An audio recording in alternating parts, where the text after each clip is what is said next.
Jeff Lane was a pre-war Texan who became obsessed with the Mothman, to the degree that he moved to Point Pleasant and joined the cult of the Mothman with hopes of contacting higher beings. He lived in an apartment adjacent to the Mothman Museum, and recruited for the cult by handing out free posters and other Mothman memorabilia when he could. After the war, he left Point Pleasant in search of an entity he called the Interloper. Jeff originally heard about the entity from a mad storyteller who told him the entity waited deep beneath the earth. He eventually arrived at the Lucky Hole mine.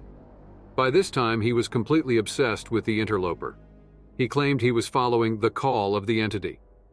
Jeff Lane made camp at the front of the mine, recorded one final holotape, and proceeded into the tunnel. The recording ends with these words: "Let it be known in this world, the Interloper has chosen Jeff Lane as the conduit of the unknowable. Together, the hidden reality becomes manifest at long last." Whatever became of Jeff after this point is unknown. Ultimately, the followers of the Winged One came to live alongside the Interloper in the mine. The cult were guided to worship it by a figure known as the First Priestess of the Wood. This caused a schism in the cult, and a group left the mine to form the Enlightened. As of 2102, the First Priestess's coffin could be seen in the central chamber of the mine, behind the pulpit.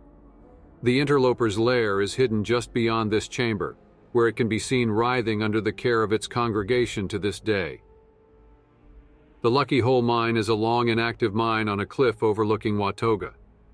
At some point before the war, a strange old woman visited the closed mine and was turned away by the security team when she asked for a tour. Shortly thereafter, the mine's parent corporation sent the order to cease operations permanently. Immediately following this, the woman returned with a larger group, asking again for a tour. After this, people were spotted lurking around the premises at night, and locks were found smashed. Before long, the understaffed security team fled Lucky Hole Mine, explicitly surrendering it to this unknown group.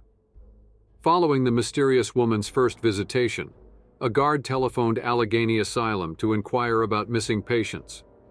This detail places these events no later than March of 2061, when the asylum was shut down. On October 22, 2077, the very eve of the Great War, the cult of the Mothman set out from faraway Point Pleasant to take shelter in the Lucky Hole mine. On that day, the cult conducted a ritual to summon the Mothman, a harbinger of calamity. Brother Charles experienced a vision of flood and proclaimed that the Mothman issued a warning to the cult: seek high ground or perish. The preacher who had led the ritual spread this message to his congregation during an impromptu mass later the same day. He declared that the cult must stand on their rooftops and wait for the flood to pass, and that to disobey these instructions was an offense to the Mothman. For uncertain reasons, the group then abruptly traveled across the state to the Lucky Hole mine and began to live there as the surface world was torn asunder by nuclear war. The Enlightened claim it was Charles who guided the group to the safety of the mine, but no contemporary evidence of this has been found, and their retelling of the event in Exodus differs somewhat from the narrative initially presented in Sermon, Impending Doom. A Mothman cultist, Jeff Lane, mentions the Interloper in recorded holotape messages.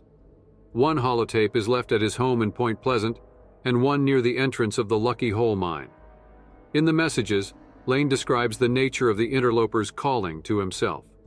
While previously just a false memory, the entity's existence was solidified in his mind after a mad storyteller spoke of this being made real deep underground. Lane disregards the Mothman as a mere mortal creature, more similar to the human race than the Interloper and the unknowable horrors hidden within the subconscious mind.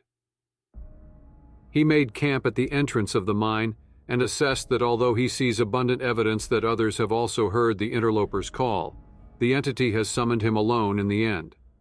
Lane further states that the Interloper chose him as the conduit of the unknowable, and declares, together the hidden reality becomes manifest at long last.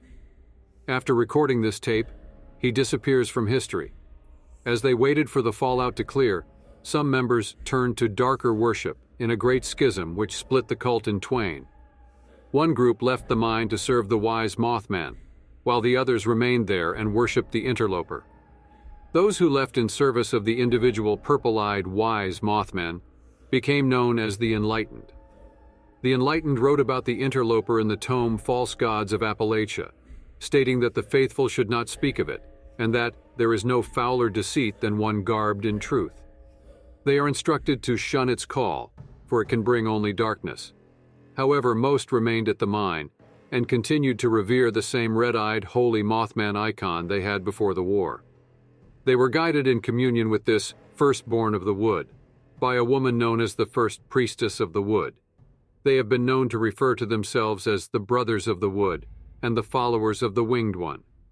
According to the series of notes spread throughout the mine, supernatural events occurred as the cultists inhabited the location, including the formation of a spring from which the cultists could drink.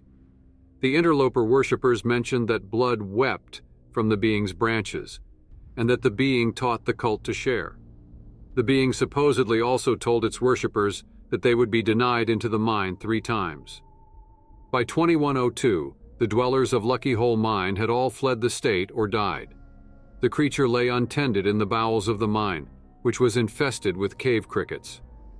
In 2103, the cult returned to the mine, where they continue their inscrutable rituals to this day. They kneel before the interloper and praise him with arms raised high. The being itself rests in an obscure chamber, littered with jars, which possibly serve as a means to render blood unto its branches.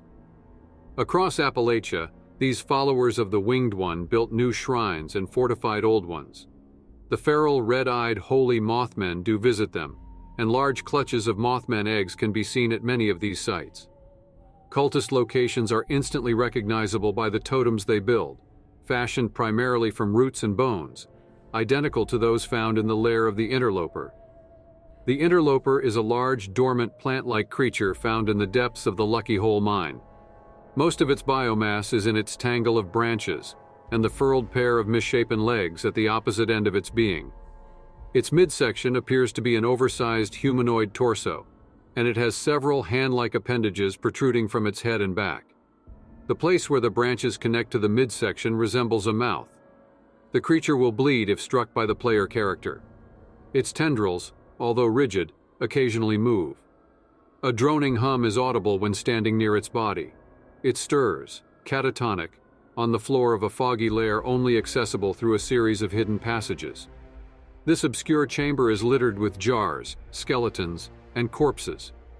Several effigies and totems have been fashioned from roots here.